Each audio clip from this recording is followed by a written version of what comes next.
Yo guys, welcome back to the channel. In this video, I'll be doing a quick review on kind of multiple items here.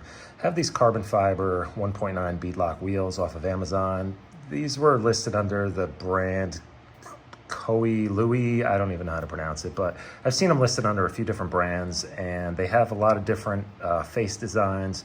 I went with this one in particular because it has the most carbon material around the hub. Some of them are really cut out, and I have heard a few people say that they can crack if you take a really hard tumble and take like a side hit.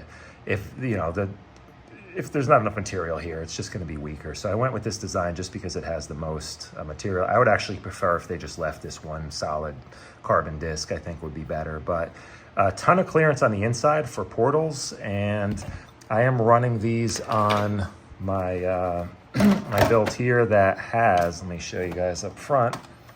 Oops, sorry.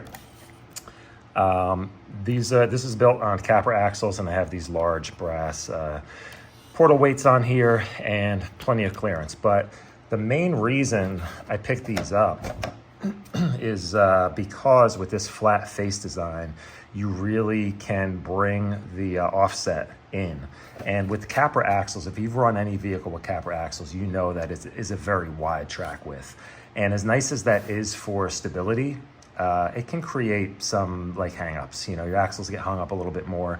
It makes it more difficult maneuvering through tighter obstacles. And I didn't feel like I needed something quite that wide. So you have options with these, of course, but because the face is flush with the outside of the rim, it really brings the hub mount further out. So you end up with more of a positive offset, which positive offset means it's going to bring it closer in toward the vehicle. And these are the hubs that come with it, and they are fairly wide. So of course you do have another option. If you wanted to go even narrower, you could go with a smaller hub like this. And I forget what this is even off of, but it does line up perfectly. So that is another option. You can really configure this in a lot of different ways, but even in the standard configuration with the hub that it comes with, I will take a measurement once I get the rest of these mounted up, and I'll let you guys know.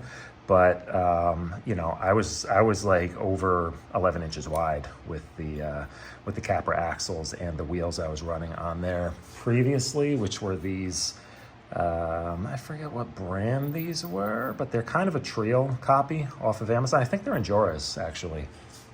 Really nice wheels, but you know, you just can't really suck them in anymore because this is like a short hub already. So I'll just show you guys how these things go together real quick.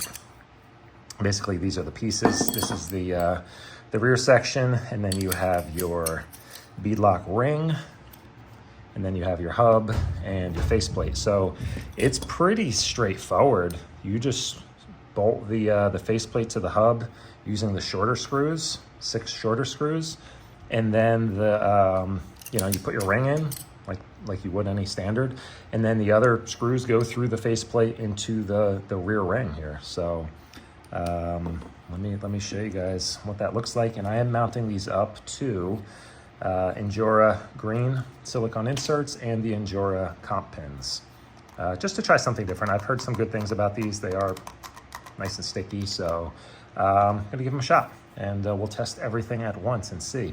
And then I'll have like a long-term update, you know, on the durability of this, because you know, it's gonna take some tumbles. I don't really baby any of my crawlers. They tend to go tumbling down hills, you know, quite often. So we'll get a good long-term durability test on these, and I will report back in the future. I am venting these as well, because the wheel doesn't seem to be vented at all once you build it. And I know that because I forgot to vent the first one I put on, so I had to take it apart and do it again. But let me show you guys how this is going together real quick. Just stuff these in here. I really like building wheels with these Injora inserts because it's just, that's it. You don't have to mess around with foam flopping around inside and getting jammed up and stuff. Just really makes it quite easy. This is going to be the back side because that's where it's vented. Slide this in, kind of just pull this out slightly just to make sure that little lip in the tire is just on the outer edge of that. And let me get this done. I'm just going to put the screws in here. I am going to use a little bit of blue thread lock on these, just to ensure they don't come loose. And I don't really think I'll be changing these too often, so let me just do this and then I'll show you the next step. So I did weigh one of these previously, and they are right at about 70 grams. So they're not actually like super lightweight like you would think. They're not heavy by any means, but they're not, you know, some people might look at carbon wheels and be like, oh, you know, I'm buying them just for, you know, a lightweight build or something. But for me, it's more about the offset that you can achieve. So here again, I'm just kind of pulling the tire out just so that the bead doesn't really get too jammed up in there. This needs to come over a little bit, line up the holes. They do really build up quite easily. No special tools required.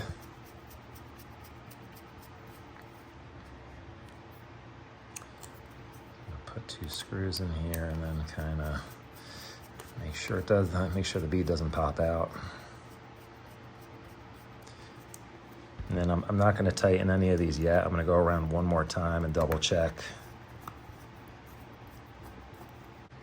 it's not in the way. I think I got one of these crooked. Let me do okay, this. That's better. Looking at the camera more than I was looking at the wheel, and I had one of these next to the threaded hole rather than into the threaded hole. Okay, so I'm just gonna check around the edge here, make sure we get nice even seatage. Back looks good. That's that. I'm just gonna do these up by hand. And that's that. That's all built up. Let me get you a weight on this. This is a 190 gram item here. The inserts weigh about 70 grams, and the wheels are about 70. You know, the tires are very lightweight. They are very thin. So I'll get these mounted up and show you the end result. Okay, so here we have it. And get you a better view here. I think they do look pretty dang good on this truck. The other benefit to this tire combo on these narrow wheels is even just the width of the wheel really brings it in. So right now, let's get a measurement here. Sorry for the shakiness. We are looking pretty much right at 10 inches. And again, if you've run Capra axles, you know that, you know, most of the time you don't end up with a 10-inch track width. So I'm pretty happy with that. And let's go out and give it a test and see how they do. I'm curious, real curious to see how these tires hook up too. I know these inserts should be about right for this. They are nice and soft. So let's give it a shot. Onto the running video here. This is a new obstacle I found pretty recently, and it's pretty much 2 large boulders essentially next to each other, but you could see they're more of an angular boulder shape here, and there's a big gap between them. Super off camber. It's way more off camber than it appears at this camera angle. So really difficult to even side hill this is difficult, and then to make this transition even more difficult. But very happy with the side hill performance of these inserts and the tires as well. So you can see that making my track width narrower it may have reduced my side hilling ability a little bit, but not to the point where it can't pull off lines like this. So really happy with it. I think this was a really good test for both the tires and the track width and the inserts, and overall came away very impressed with this. I don't know what, no way. I built this truck a little while back, and I think in that video I promised I'd have a build video shortly, and I just never got back to it. So I will do that soon. I'll go over the whole build on this, list all the parts that I use, because this is pretty much all parts off of Amazon, aside from the axles, you know, and the body. But the chassis, the trans, the links, a lot of it is just, and now the wheels, tires, all that stuff is just direct off Amazon, and somewhat inexpensive build. My original plan was to use a Hobbywing Fusion that I had already had, but just the trans didn't really allow for it without spacing it up very high away from the skid, and I just didn't want to do that. So I ended up running an outrunner setup on here, which cost me more overall, but I am very happy with the performance of it. So overall, I really love this truck, and I will have a build video coming up soon if you wanted to try to build something similar. So stay tuned for that. Here's another really huge boulder that I found with a really cool line on it. Unfortunately, there's no easy way to get up on it. You just have to grab your rig and throw it up on that kind of starting point there. But there is this kind of almost shelf that goes around part of it, and you have multiple lines to try to get up. Really off camber, really steep. There's a line further ahead if I didn't turn up there, if I kept going straight to try to get around the outside, that I have been trying repeatedly with multiple rigs, and I was able to finally get it.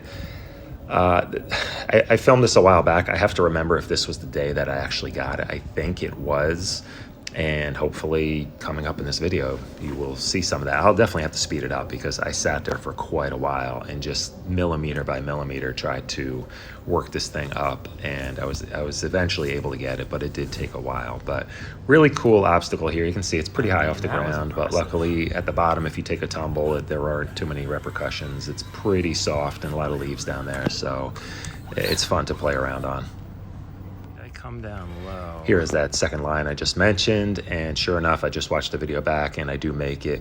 I am going to pause it in a second here and try to speed this up for you guys. I don't want to waste too much of your time because, again, I spend a lot of time just trying to make this turn. But you can see how off camber it is, and once again, making this truck narrower didn't really seem to hurt the performance too much.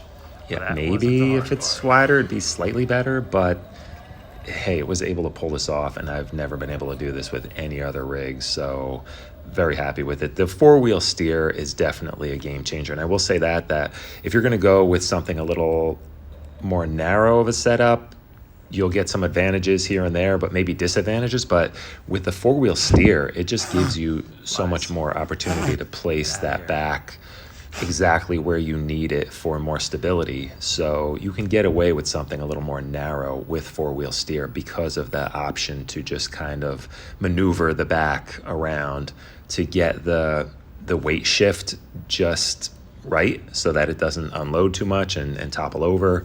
So it's definitely a huge plus to have four-wheel steer, especially on an obstacle like this. So let me speed this up a little bit here because it's going quite slow. So unfortunately, the fastest I could do with my editing software here is double speed, and it still looks crazy slow. But I had to really baby this thing to get it up. It was really at the point of falling back almost the whole time. But these tires worked great. They had the right amount of traction. I'd say like pure forward driving traction, they're on par with the J-Concept Ruptures that I typically run on a lot of my rigs.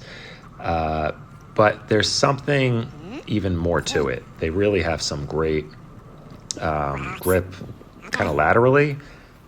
So really happy with that. I was able to get it.